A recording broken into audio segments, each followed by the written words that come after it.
Günaydın. Birkaç gündür dişlerimi bununla fırçalıyorum. Aymira diye bir influencer var.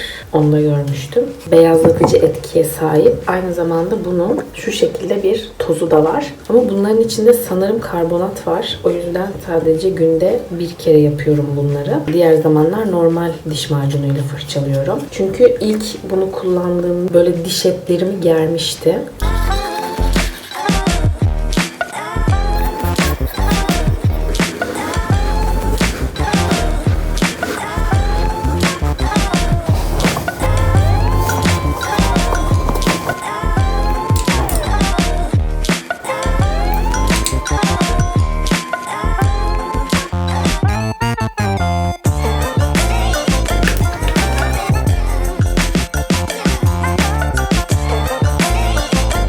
Yaz geldi, kot ceket dışarı çıktı.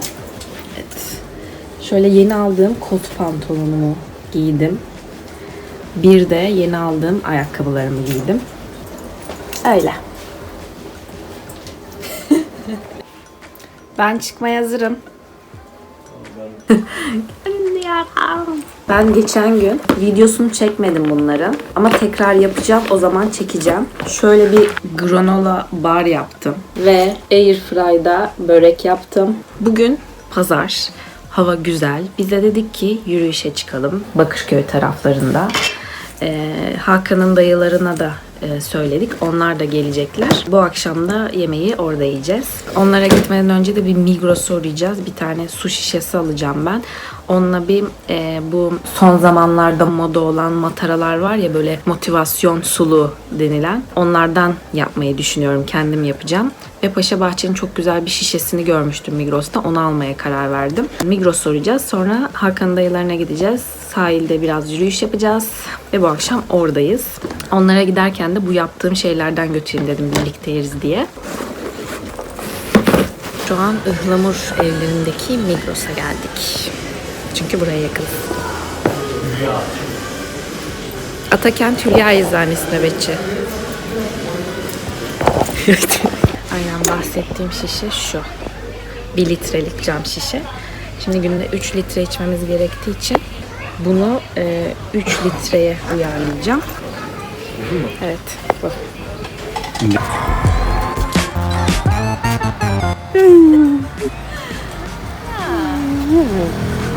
Çok güzel çıkıyorsun ha şu anda. Gel buraya gel.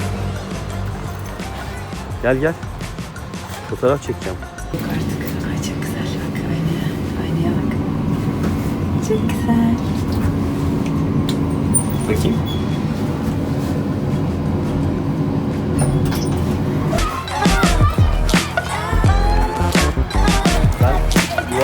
Burası neymiş ki böyle?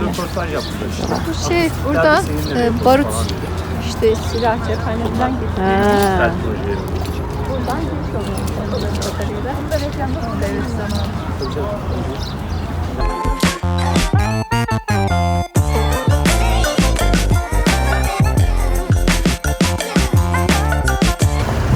Korkup da denize atlamasın da. Bir şey söyleyeceğim. Yaşıyorsun bu hayatı.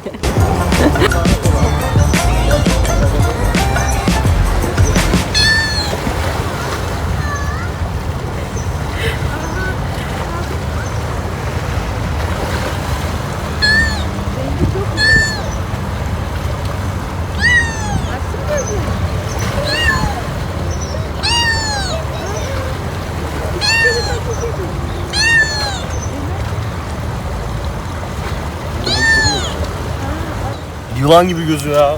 Aynen, gözleri çok değişik.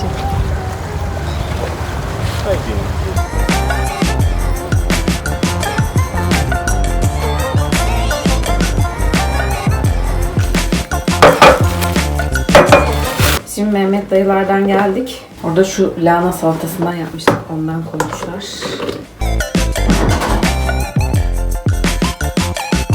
Günaydın. Yeni bir gün. Şu anda kahvaltı hazırlıyorum. Bir şey diyecektim az önce. Bugün de videoyu devam ettirmeyi düşündüm. Çünkü dün gösterdiğim granoladan bugün tekrar yapacağım. Onu da sizinle birlikte yapmış oluruz. Görüyorsunuz soğanlar şöyle kopartıyorum. Ben çok sık tüketemiyorum zaten. Benim biraz bu soğanlar midemi ekşitiyor. Buradan şöyle 2-3 tane kopartalım. Ben de biraz mutfağı toparlayayım. Sonra biraz montaj yapmam lazım. Yarının videosunu halletmem gerekiyor. Sonra da granolayı yaparız. Sonra yemek yaparız. Sonra da işte bakarız duruma göre, bilmiyorum şu anda. Seni seviyorum dedim, yalandı.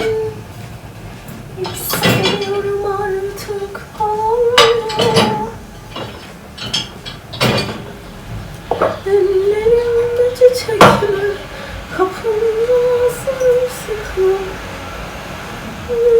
Sen beni şaşırma.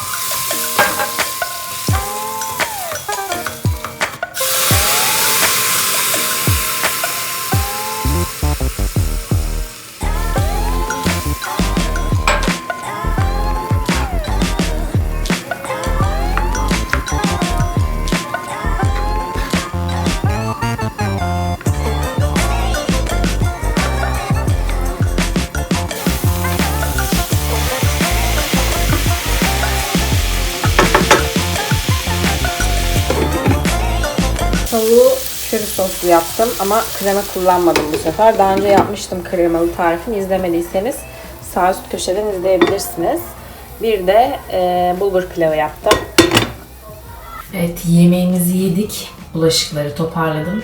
Hakan'ın böyle biraz boğazları ağrıyor gibiymiş. Öğrencilerinden de bazıları hasta çıktı falan. O yüzden şimdi bir ceviz kaynatacağım ona. Siz de görün istedim. Bu formül anneannemin formülü. Bilmiyorum o nereden duydu. 2 tane ceviz. Ve su koyuyorum. Bunu bir güzel kaynatıyorum. Bu sırada onlar kaynarken ben bu dün Hakan'ın dayılarına götürdüğüm granoladan yapacağım tekrardan. Onun hazırlığını yapayım. Airfry'da ben bunu pişiriyorum.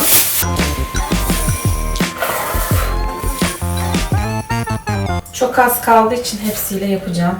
İçine badem de koyacağım biraz.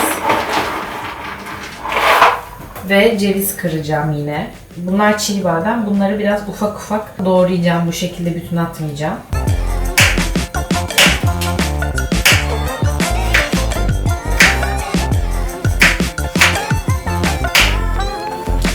Miktarlarını siz istediğiniz gibi belirleyebilirsiniz.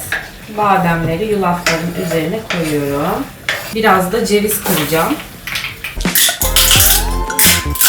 Hatta bir parça kaynattığım cevizin içine atacağım. Böyle. Cevizleri de koyuyorum. Karıştırıyorum iyice. Bunu Airfry'da 180 derecede 10 dakika kavuracağım. Arada bir karıştıracağım da. Bu sırada biz Hakan Bey'in ceviz suyunu koyalım.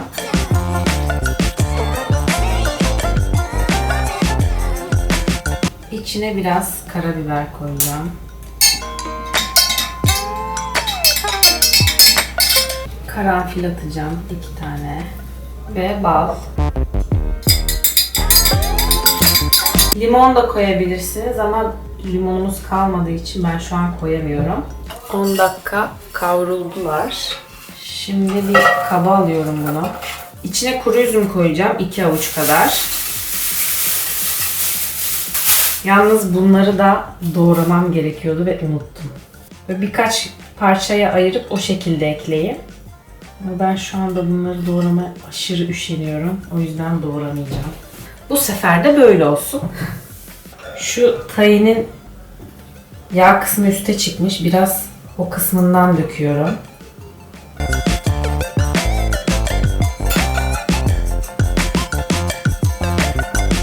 Ve karıştırıyorum. Tayin koyacağım. Geçen ben 2 kaşık kadar koymuştum. Bu sefer 3 kaşık koyacağım. Biraz da bal. Bu da 2 kaşık kadar koyuyorum. Ve güzelce harmanlıyorum. Buna yer fıstığı ezmesi koyabilirsiniz bir bütün olarak durması için. Ama şu an bende olmadığı için ondan koyamıyorum. Dünküne de zaten koyamamıştım. Onun yerine tereyağı da kullanılabiliyormuş ama ben tereyağı koymak istemedim. İyice harmanladıktan sonra tekrar bir 10 dakika pişireceğim bunu. Ve düzlüyorum.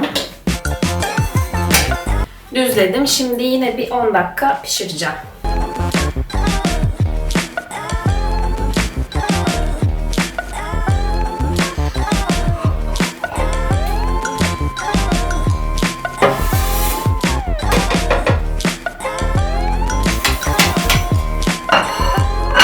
Beş dakika piştikten sonra ters çevirdim çünkü iki tarafının da kızarmasını istiyorum. Şimdi bir 5 dakika daha pişireceğim.